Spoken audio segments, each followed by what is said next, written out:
good, y'all? This is JV here, back with another album review for you guys. Now today we're getting into the new Monsta X joint, The Clan Part 2, Guilty. Really excited to get into this particular mini album.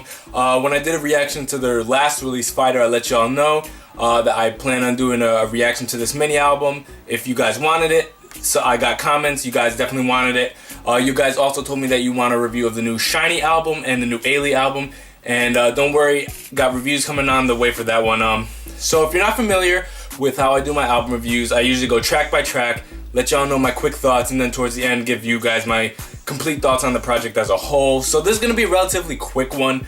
Only 6 tracks on this one, you know, typical K-pop music mini album kind of structure for it. You got the lead off with the title single, and then, you know, some follow-up tracks. Reason I definitely wanted to get into this particular mini album is that, to be quite frank with you guys, there's a lot of shit releases in the K-pop industry with these mini albums. You know, they fork out these mini albums, these agencies, you know, with a nice title track sometimes, and then just throw away B-sides. Composed, you know, by some in-house people, and, you know, sometimes you got good ones, sometimes you got bad ones. But I heard this album, and this is a particular group that I've been waiting for a minute to really catch a stride. And what I mean by that is that I've been following them since debut, and actually a little bit before debut, with some of their, you know, No Mercy stuff. I did peep out the music from that, you know, including some of their stuff with like No Chang and then Vasco. Thought those were pretty dope tracks. Didn't watch the show or anything like that, but I definitely was into the music. And so after debut, I heard what they were doing. I'm like, yeah, these guys are super talented, but I feel like they still have yet to really find their sound. And keep in mind, they are a very, very young group. And so, you know, when I would listen to their music, I hear an amalgamation of very contemporary, you know, K-pop sounds. I'm hearing some BAP in there. I'm hearing definitely some BTS type stuff, some Top Dogs, a little bit of EXO in there. And at times, I would hear like a little Shiny in the chorus sections. And I'm like, you know what? They really need to find the sound. And I felt like they made an enormous jump on this particular mini album. I did get to check out the part 1, and I really, really enjoyed that project. I feel like when Monsta X releases, I've definitely been progressively liking each one more than the last. And I felt like they made a massive jump in quality on this particular mini album. So let's just get into it. The first track, Fighter, I already, you know, spoke major things on this particular song with my reaction to this music video, so go check that out if you haven't thus far. Like the song, definitely as I've listened to it more, I've taken more of a liking to it. The first time I was like, you know, it's pretty cool. Again, huge BAP type sound, and I hate to draw comparisons like that because I know it can be annoying, but that's kind of the best way. It's got those, you know, real impactful pop horns on there. Rap sections are fast, you know, slightly melodic but aggressive kind of flow to it. It's a great song to, you know, dance to, especially with those trap drops. And this is not the only track that does that kind of formula on this particular mini album. For example, the second song, Be Quiet, basically follows the same kind of format that we've seen from Monsta X before, and especially, you know, the way Fighter does.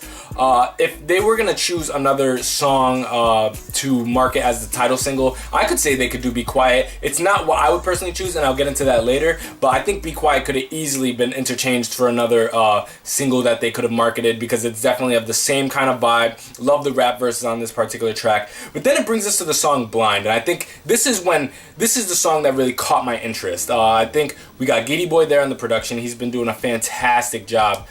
Just absolutely killing it. Love that kind of like low-key style production that we've gotten to appreciate from him. And Monsta X just sounds fantastic on this beat, man. The way that the whole chorus kind of comes in with those, you know, those flowy, swelling moments there in the instrumental, along with the vocal line layering was on point. The production on this was super clean. I love the chorus on this particular song. Brings us in the next song, Queen, my personal favorite song on the mini album. If I got my way, I would have chose this as a single.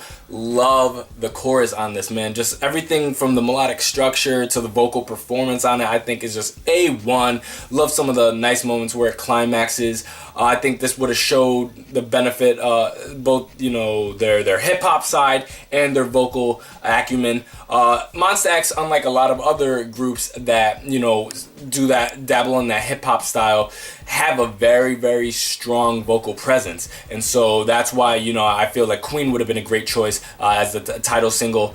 Then it brings us to the next song. You can't expect a contemporary K-pop release without a ballad in there somewhere to kind of, switch up the energy a little bit. It sometimes breaks the cohesivity of a project, but it also brings a little bit of variation to it, so I can appreciate it in that regard. Love the light guitar touches on this. It's written in Hangul, but I actually looked it up. The translation apparently to the title is like White Girl or something like that. Interesting title choice. But yeah, man, love the song, love the vocals on there. I can appreciate the different change of pace, especially considering the fact that all the rest of the songs on the mini album are relatively up-tempo, relatively high energy. Maybe, Blind chills out a little bit. But yeah, this song definitely takes it back a little bit, shows, that, hey, we can sing too, so I can definitely appreciate that.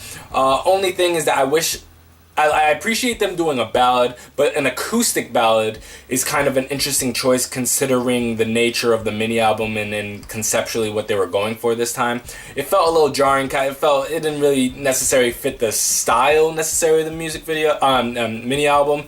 Again, it's not the fact that it's a ballad, because we've seen people like Crush and multiple we've seen girl groups do it too, FX. With ballads, but it keeps the same vibe and it keeps the flow of the album. And I felt like maybe just in terms of some of the instrumentation that could have been worked on a little bit. And then it brings us to the last song, Roller Coaster, and I definitely want to get into this track. Love this track, man. Probably my second favorite song on the album. Definitely one of the more experimental tracks that I've heard from them yet. Not experimental in the traditional sense, like an alternative sound to the genre, but definitely, sometimes Monsta X's music in the past has been a little, run-of-the-mill, hip-hop, pop rap kind of stuff. But I appreciate with Roller Coaster, they definitely switched it up. They had an up-tempo kind of vibe to it. Love the bass line on this. It has a nice groove to it that we haven't necessarily seen in the other songs in this mini album. Great way to cap it off. Love the vocal performance on this particular track. Would love to see them try out more stuff like this. When I listen to Roller Coaster, it definitely harkens back to releases kind of like a Dynamite by Vix.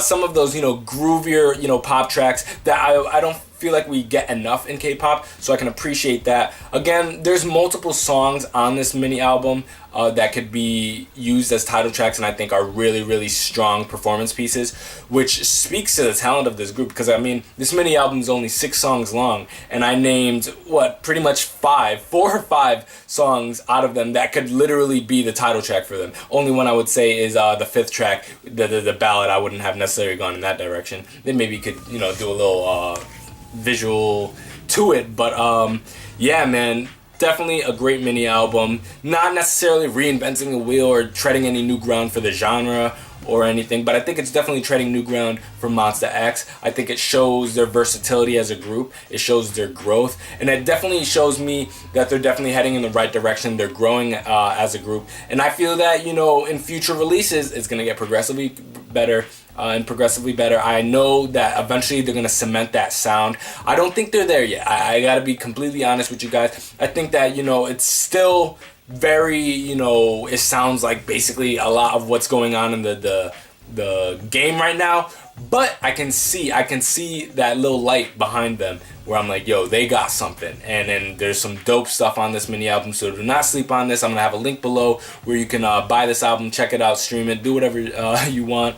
Definitely check it out though, man. And if you haven't heard their previous releases, go check them out too. I think Monsta X flies under a lot of people's radar because maybe they think, oh, they're just a wannabe BTS or a wannabe BAP, but I think no, they're doing some special stuff, and I have high hopes for them in the future. So let me know what's your favorite song on this mini album. Let me know what your thoughts are. Until next time, this is JV here. I love you guys. Bye.